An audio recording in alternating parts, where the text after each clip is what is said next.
Hello dear students, हम लोग इस लेक्चर में डिस्कस करने वाले हैं वेब ऑप्टिक्स। तो web optics NCERT line by line cover करने वाले हैं और एनसीईआरटी हर एंगल से इंपॉर्टेंस है, वो चाहे जेई एग्जाम हो या नीट एग्जाम हो या कोई भी बोर्ड एग्जाम हो, सीबीएसई या कोई अदर्स बोर्ड एग्जाम हो। तो कंसेप्ट सभी कहां से बनते हैं? एनसीईआरटी से ही बनते हैं। अच्छा, तो बिना देर किए हम लोग स्टार्ट करते हैं। तो इंट्रोडक्शन में वेब वेब क्या आप जानते हैं क्या? बिल्कुल वेब, जैसे आप देखिएगा, आप पत्थर मारते हैं ना पानी में, के पानी वाटर पर, तो वाटर ऐसे फैलता है ना, इस तरह से चलता है, आप फैलते हुए देखते होंगे ऐसे। तो यही ऐसे ही वेब चलता है, समझे ना? अंडरस्टूड? या एक और आप काम कर सकते हैं, आप एक थ्रेड लीजिए, धागा लीजिए और एक एंड पे वहां पे फिक्स्ड कर दीजिए और दूसरा एंड आप अपने हाथ में रखिए और यहाँ पे फोर्स लगाइए ऐसे। तो थ्रेड का जो धागा है ना वो ऐसे चलेगा, ऐसे, ठीक ना, ऐसे ऐसे। तो वही क्या है? वेव है, समझे ना? अच्छा, अब इंट्रोडक्शन में देखिए, एक साइंटिस्ट थे डिस्क्रेट्स, ओके, नाम के साइंटिस्ट थे। इन्होंने 1637 में बताया कि लाइट क्या है, ये नेचर इसका क्या है? कॉर्पस्कुलर मॉडल जैसा ऑफ लाइट है, मतलब ये पार्टिकल नेचर जैसा है। फोटोन है मतलब मासलेस है, ये सब चीजें इन्होंने बताया। इन्होंने ही दिया क्या? स्नेल्स लॉ, ओके, एक्सप्लेन किए। स्नेल्स लॉ जो आप लोग पढ़ते हैं ना, म्यू1 साइन आई इक्वल टू म्यू2 साइन आर, ओके।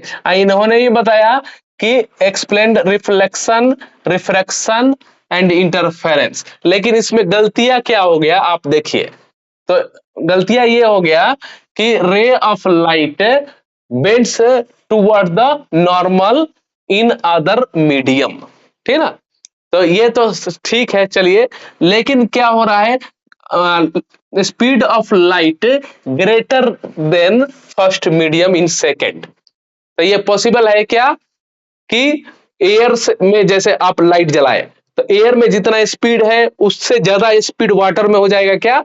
वाटर में नहीं, सेकेंड मीडियम वाटर में नहीं होगा, कम ही रहेगा। तो यही रॉन्ग हो गया।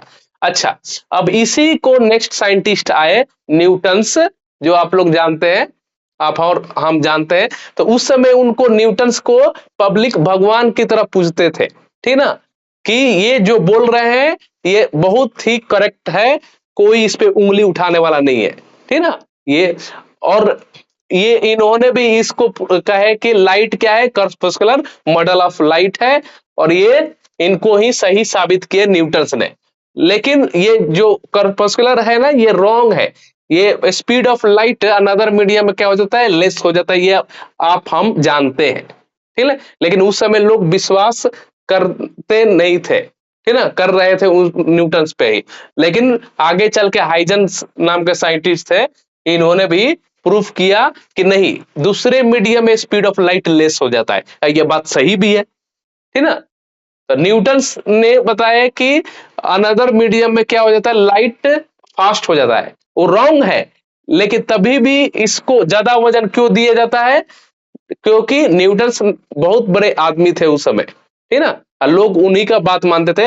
हालांकि जो वो बोले तो रॉन्ग ही है, हाइजेनबर्ग ने बोले वो ही करेक्ट निकला, और वह उनकी बात नहीं मानते थे पहले के लोग कि speed of light another medium में लेस हो जाएगा।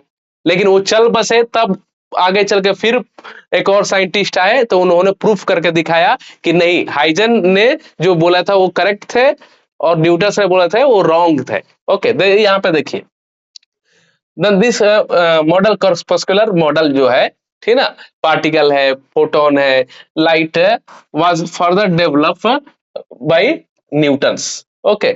और इन्होंने अपने इस वर्ड का जिक्र किए, किसमें? तो ये इस बुक में जिक्र किए, ठीक ना, इन्होंने बताया। अंडरस्टूड? और ये जानते हैं कि ये बहुत पॉपुलर थे, तो ये पॉपुलर बुक भी था, तो इसीलिए इसको बहुत ज्यादा वजन दिया गया, ठीक है ना। हालांकि इसमें कुछ था नहीं, ठीक है ना। तो ये विश्वास नहीं कर लेना है कि कॉर्पस्कुलर मॉडल ही ये न्यूटन साहब का ही करेक्ट था, वो रॉन्ग था टोटली, ठीक है ना। उस समय लोग करेक्ट माने लेकिन वो रॉन्ग निकला बाद में चलकर, ठीक है।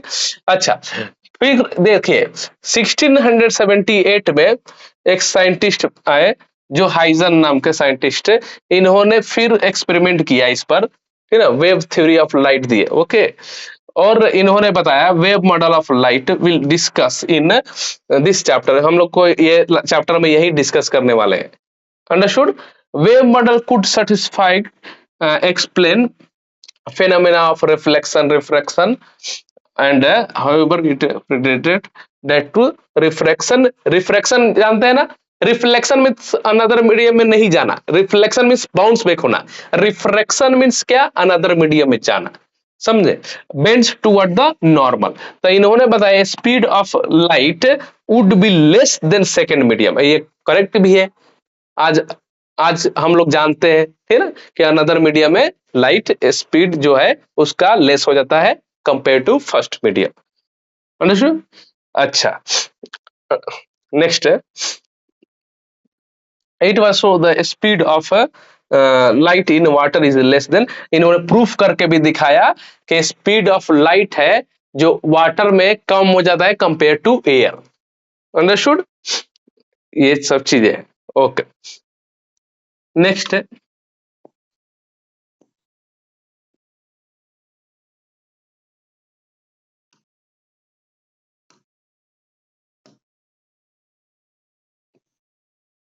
ओके, यंग मॉडल्स एक्सपेरिमेंट आप जानते हैं, इसको एक्सपेरिमेंट किए गए 1801 में। ओके, ये स्टेब्लिश किया कि वेव फेनोमेना जो होता है, इसका वेव लेंथ ऑफ विजिबल जो हमारे आंख से दिखाई देता है ना कलर, ओके, तो ये बहुत स्मॉल होता है लेकिन हम कुछ कलर देख सकते हैं।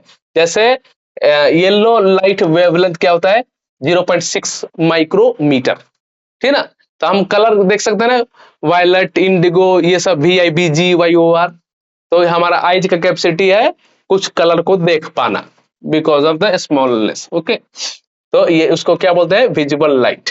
तो 400 नैनोमीटर टू 700 नैनोमीटर, तो 700 नैनोमीटर रेड कलर है और 400 नैनोमीटर हमारा वायलेट कलर है, और इस तरह रेंज बना लीजिए VIBGYOR।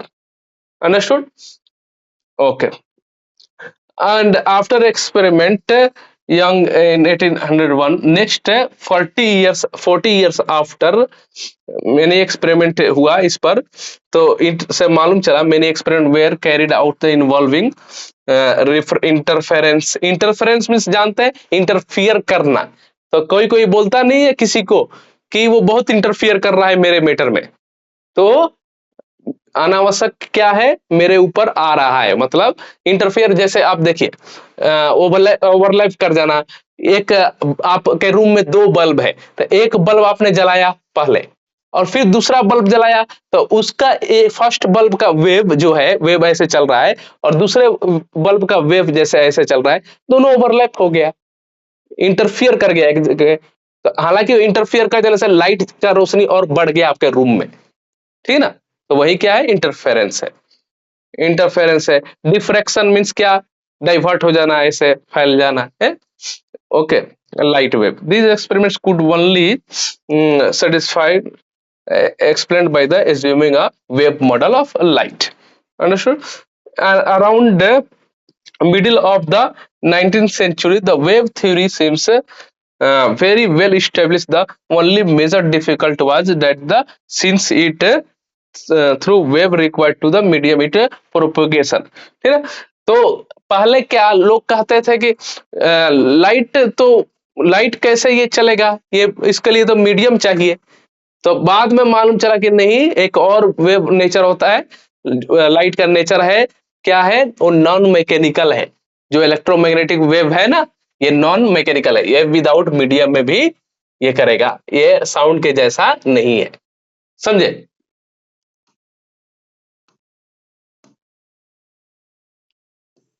Okay, many experiment carried in the major. Okay, then ये अब यहाँ पे देखिए, this was the explained Maxwell put forward this famous electromagnetic wave theory of light.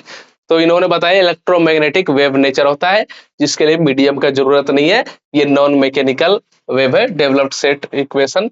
और ये इक्वेशन आप जानते हैं, वेव इक्वेशन क्या होता है, y = a sin in bracket omega t minus plus kx। Like this है law of electricity and magnetism, ठीक है ना। तो ये प्रोपेगेट कर रहा है, तो यही क्या है, इलेक्ट्रिक फील्ड भी क्रिएट करेगा, मैग्नेटिक फील्ड भी बनाएगा इससे। Equation prediction, Maxwell could calculate the speed of electromagnetic wave in free space in found that the wave very close to the measure the value of speed of light। हम जानते हैं speed of light क्या होता है, 3 × 10⁸ metre पर second. तो ये हमारे लाइट का स्पीड मिला, ठीक है ना। अच्छा, light must be the electromagnetic wave, ये नेचर होता है, इन्होंने मैक्सवेल ने बताया। According to Maxwell light wave are associated with changing electric and magnetic wave, दोनों चेंज होता है according to time. Changing electric field produce a time space varying magnetic field and changing magnetic field produce time and space varying. Okay, दोनों change होगा time के according. Okay, अच्छा, Huygens principle and derive the law of reflection refraction, इसमें हमें देखना है। Okay, उसका ठीक ना, डिराइव करना है law. This we will discuss the phenomena of the interference which is the based on the principle of superposition. The interference means interfere कर जाना एक दूसरे, मींस दो वेव या दो से ज्यादा वेव, ठीक ना। और सुपरपोजिशन मींस क्या होता है, रिजल्टेंट दोनों का इंटरफेरेंस के बाद। अंडरस्टूड।